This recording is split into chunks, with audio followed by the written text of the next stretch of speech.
Olá pessoal, tudo bem? Hoje nós vamos falar um pouco sobre o reino das plantas e como que se formam microscopicamente os vegetais. Esse assunto está no capítulo 4 de Biologia, na página 338 da apostila. O reino Plantae, ele foi originado através de um grupo de algas clorofiladas que possuíam clorofilas do tipo A e B e também tinham a parede celular formada por celulose. Os vegetais, eles são seres vivos que possuem células, tecidos e órgãos, e os principais órgãos dos vegetais são a raiz, caule e folhas. Nem todos os grupos têm todos esses tipos de órgãos, os mais primitivos não possuem, mas a gente verá mais pra frente. Em alguns grupos de vegetais possuem sementes, flores e frutos. O reino das plantas, ele abrange aí todos os seres, vegetais clorofilados. Eles têm uma importância ecológica de fazer a fotossíntese e na presença de vegetais propicia a vida aeróbica, porque eles vão liberar oxigênio para a atmosfera, além de fornecer abrigo para muitas espécies como animais e fungos, que necessitam dos vegetais para a sua sobrevivência. Nós somos totalmente dependentes das plantas para alimentação, porque os vegetais são os produtores da cadeia alimentar, ou seja, a base de qualquer tipo de cadeia alimentar. São também utilizados na indústria têxtil, na indústria farmacêutica, para a produção de cosméticos, para a produção de biocombustíveis como etanol, enfim, uma gama de indústrias depende dos vegetais. Como que são organizadas, então, internamente as plantas? As plantas, elas possuem mais de uma célula, você não encontra vegetal unicelular, todos são multicelulares e eucariontes. O que significa eucariontes? Tem célula com núcleo, o núcleo está organizado com a carioteca. Elas são autotróficas, ou seja, elas têm a capacidade de produzir carboidratos através da fotossíntese, por conta da clorofila. E a célula vegetal, ela possui algumas características que outras células não têm. Por exemplo, a parede celular formada de celulose, que está aqui embaixo, cloroplastos, que vão ser plastos, que vão participar aí de processos importantes para o vegetal, e um grande vacúolo celular que também tem função aí de armazenamento, que nós veremos mais adiante. A celulose na parede do vegetal, ela serve então para impedir, o rompimento da célula com o ganho excessivo de água, caso isso aconteça com o vegetal.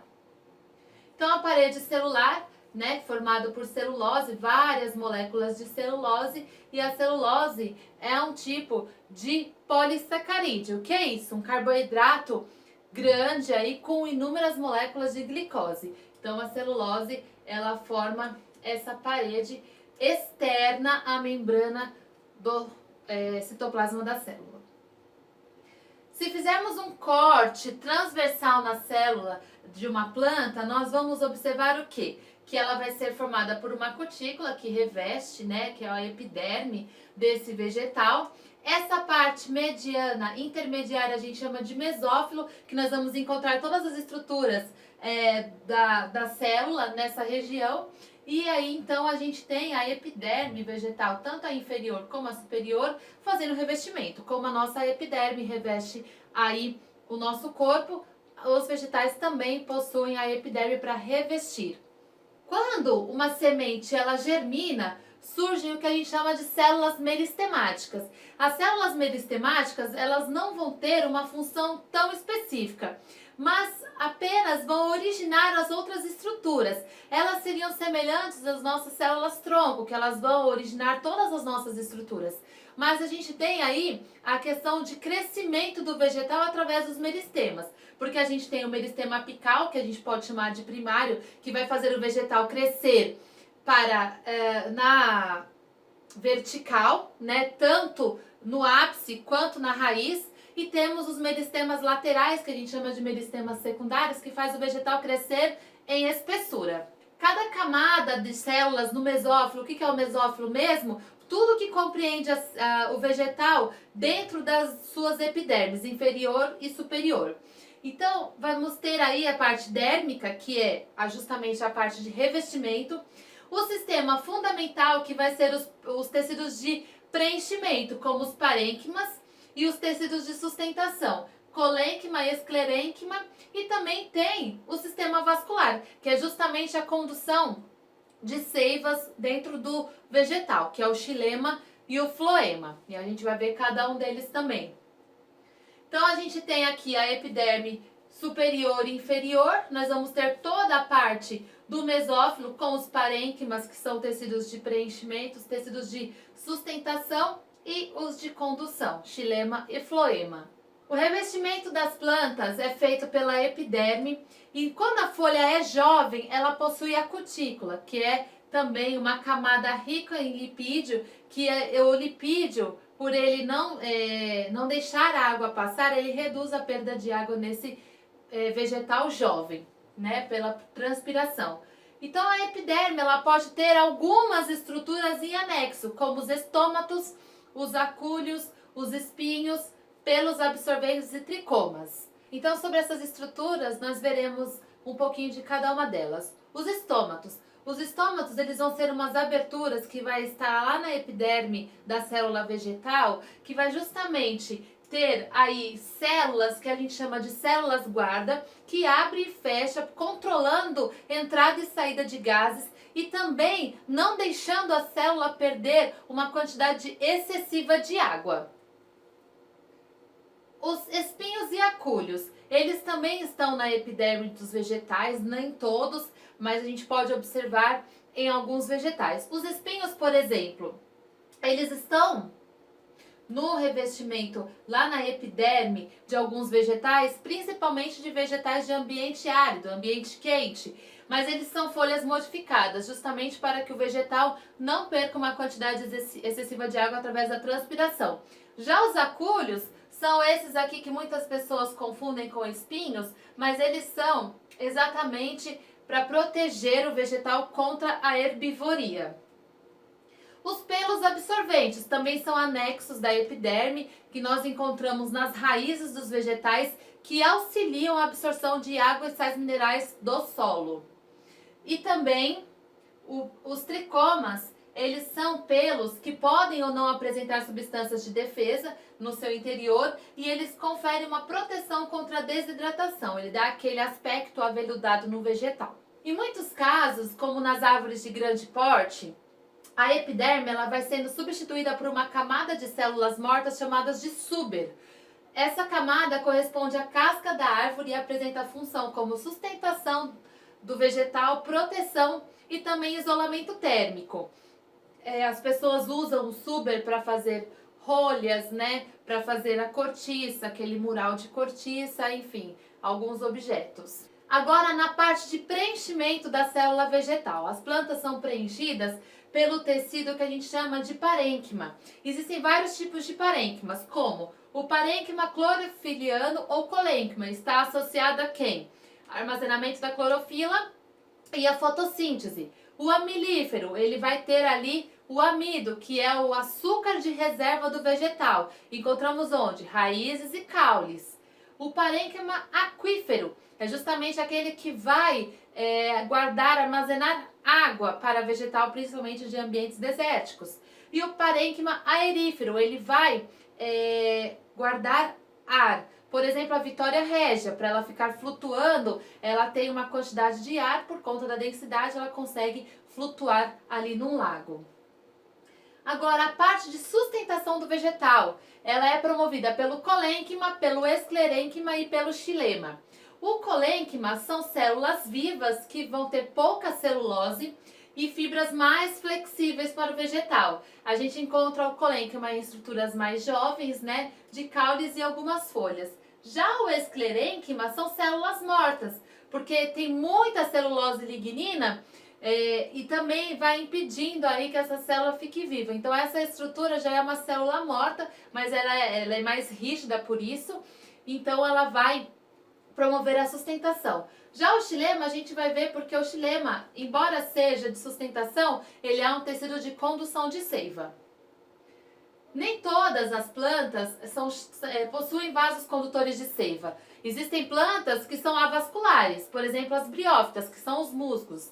Agora, os outros vegetais já possuem vasos condutores de seivas, que a gente vai chamar de seiva bruta e seiva elaborada. Então, a gente tem os vasos xilema e floema. O xilema, ele vai transportar substâncias de forma ascendente, o que é da raiz para o topo do vegetal. Então, ele vai contra a gravidade. Então, ele vai sair das raízes, água e sais minerais e vai ser encaminhado para todo o resto do vegetal. Já o floema, ele vai ser responsável por transportar substâncias de cima para baixo, a favor da gravidade, que a gente chama de transporte descendente de seiva orgânica ou elaborada. Então essa seiva ela vai nutrir toda a planta, porque lá nas folhas que vai acontecer a taxa fotossintética, então vai produzir o carboidrato para o vegetal e toda essa glicose precisa ser transportada ao longo do vegetal para que ele tenha o quê? Para que ele tenha energia para continuar fazendo esse transporte de água e sais minerais e é um ciclo. Então o xilema da raiz para as folhas, o floema da folha até a raiz.